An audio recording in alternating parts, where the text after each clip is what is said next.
Here's the key on this. Don't major in minor things. If you take up major time to do minor things, I'm telling you, you'll be behind the curve constantly. Here's what we learn in sales training. What's major time and what's minor time? Here's minor time, thinking about prospects. Here's minor time, making lists of prospects. Here's minor time, keeping books on prospects. Here's minor time, going to see the prospect. Here's minor time, evaluating the prospect after you've been there.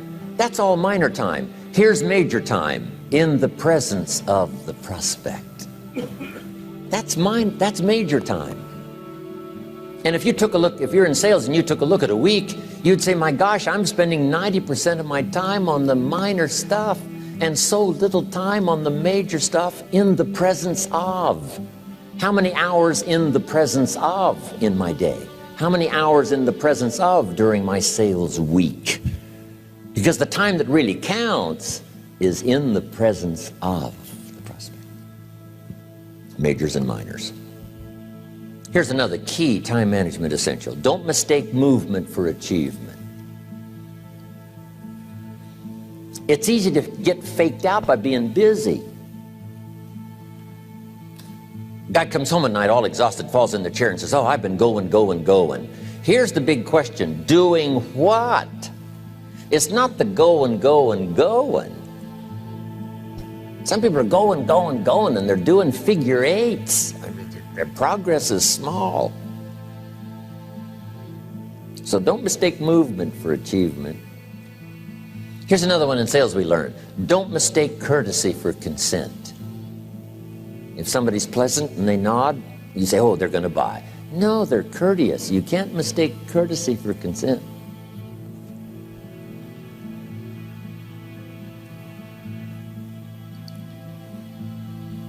Now here's a big one, concentration.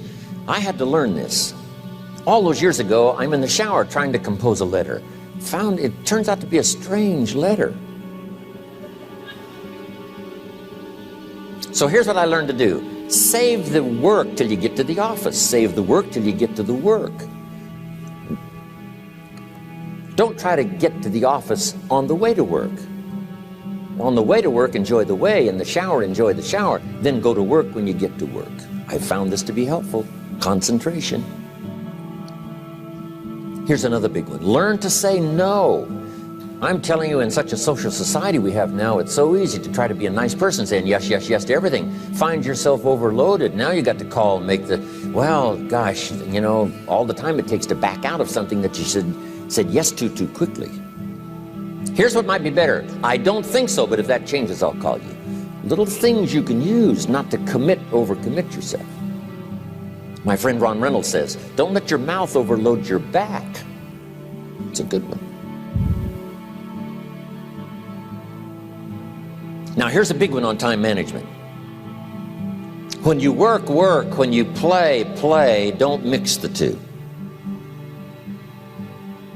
Don't work at play. I used to take my family to the beach and I would bring my briefcase.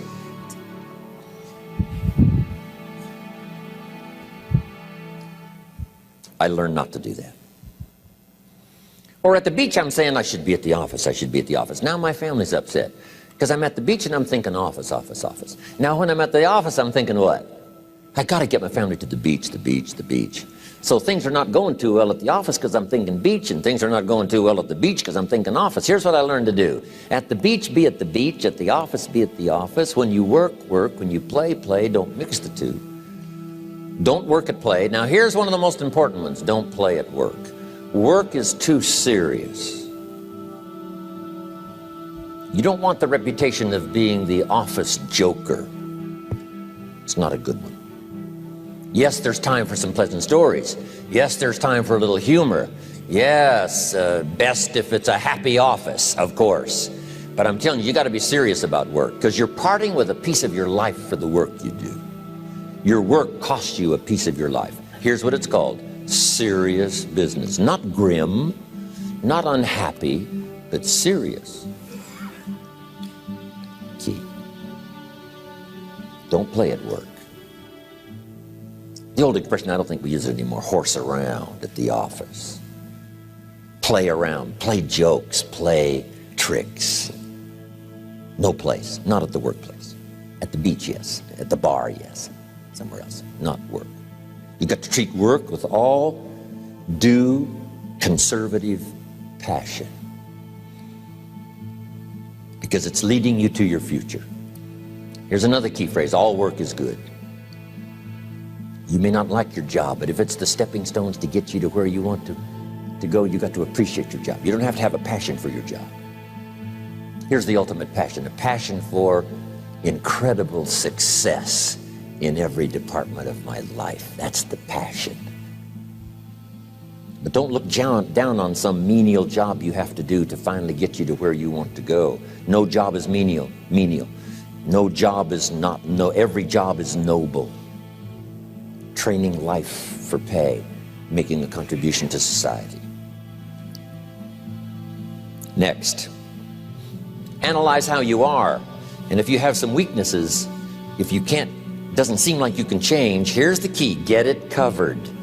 I used to keep promising myself I'd keep the books, keep the books, keep the books. Finally, I gave that up. And back then, it only took me an extra $50, $60 a month for some accountant to keep the books. I said, no, I'm going to save the $50. You can't believe what I started losing in productivity because I tried to save the $50. So the key is, a lot of the time you can stay like you are, but just make sure you get it covered. Okay. Next, beware of the telephone and all other systems of communication, especially the telephone at home and systems of communication at home. And here's one of the best lines I've got for you for the weekend: let all communication systems serve you, but don't let them intrude. When it comes time to have dinner with your family, you shut off all systems, unless the ones that can take messages silently. Don't let the phone ring. Don't let anybody intrude, come through the front door nor the back door, nor through the telephone or any other device. So you can't reach John and his family when he's having dinner. The President of the United States couldn't get through. If you develop that kind of a reputation, father, mother, when we have dinner, when we're visiting and have this time with our family, nothing intrudes. So don't let these clever little devices keep intruding. You've got to have a place that's sacrosanct, it's valuable. You don't let anything in for that period of time. Okay. Isn't that good advice? Excellent advice. Here's the next one. Read all the books. You know, I've only got a few notes here on time management, but if you've got some particular challenges, you run a big organization, a big corporation, you've got some challenges, there's plenty of books. Now, here's what's next. Just be more alert to the things that might be stealing your time. Here's why. Time is like capital. You can't let someone steal your seed corn. You can't let someone steal your capital. And you can't let someone steal your time. You must designate your time. And some of the time that you designate, you must not let anyone steal. Casual time, you might let someone intrude and steal a little bit and take a little bit, but not serious time. Key. Next, one of the great time management savers is to learn to ask questions up front. Sometimes you talk to somebody for an hour, and then you ask questions and find out if you would have asked those questions up front, you could have saved yourself an hour. Asking questions up front helps you to get to the problem now. But if you just launch into some discourse, you might waste 30 minutes, waste an hour, when here's what you should have been talking about. After you finished an hour, you say, John, what's really the problem? He said, well, it's something personal. See, that's what you should have been talking about this whole hour. Key. Next, learn to think on paper. Now we're going to take a break. Some ways to think on paper. One, we've covered one. Solving problems. Take it out of your head and put it on paper. Another one is setting goals. Making these lists we've already started. Here's another good way to think on paper. It's a projects book. Each person you're working with and each project you're working on, get a loose leaf binder and a tab and some pieces of paper behind the tab, and do a little continual summary of how it's going between you and that person and between you and that project. I call it a projects book. It is so useful to me. But what's going on between you and this person? When you last got together, what did you talk about? And you got a few notes there. Here's what we talked about the last time we got together. Now when you get together again, you can review that so you'll know better what to talk about. When the president gets ready to travel and he's going to meet some important people, guess what they bring him? All these briefing books. Right? The last time you were with Khrushchev, Kennedy is informed. Here's what he said and here's what you said. Kennedy said, oh, that's valuable. I need to remember that. If a person is important, it's worth a little running account. You might even have a projects book for your children. Here's what's happening between me and my child. We've talked about this, and we've talked about this, and we've talked about this. Next, a day timer. Keeping track of all of your appointments. You know, mine is all filled with, you know, when to catch an airplane and when to do a seminar and when to sit down and have a conference, all the rest. Next is a game plan. You know, if you've got a house and the, insurance is going to come due and some other things are going to come due, you just put it on a spreadsheet and make sure it's taken care of. Key phrase, take things out of your head and put them on paper. And the key is to just experiment with different ways that helps you to do that. Now here's the last one, thinking on paper, and that's to keep a journal. One of the things I'm known for around the world, have been now for 39, 40 years, is keeping a journal. Now my journal is not a, it's not necessarily it's not like a diary. It might be part diary. I'm flying over Ireland and I write down a few little things that impress me. Today I met this person. Wow, what an extraordinary event. Today I conducted this seminar in Rome. 1,000 people stood up and sang for me. I've got a little bit of a diary in there. But here's what primarily your journal is for. Collecting good ideas. A journal is to collect good ideas on your health, good ideas for your business, good ideas for your future, good ideas for time management. Because I used to take notes on pieces of paper and torn off corners and backs of old envelopes and restaurant placemats. And I threw all this stuff in a drawer. It did not serve me well. I finally learned to get a bound copy, right? And just keep a journal, right? If I was here, I had my journal, I'd be taking notes, right? These 2 days in my journal. Now, if you're caught without your journal, you just take the notes. When you get back home, you put those notes in your journal, throw the paper away. Because we don't usually go through paper to review. But see, my journals now make up a significant part of my own library. My journal's all reserved privately for my children and my grandchildren. Can you imagine what I've collected over the years? It's unbelievable. There are 3 treasures to leave behind. I think you've already got those notes, right? Here they are. Number 1, your pictures. Don't leave the event unrecorded. It takes only a fraction of a second to say, here's who I was with.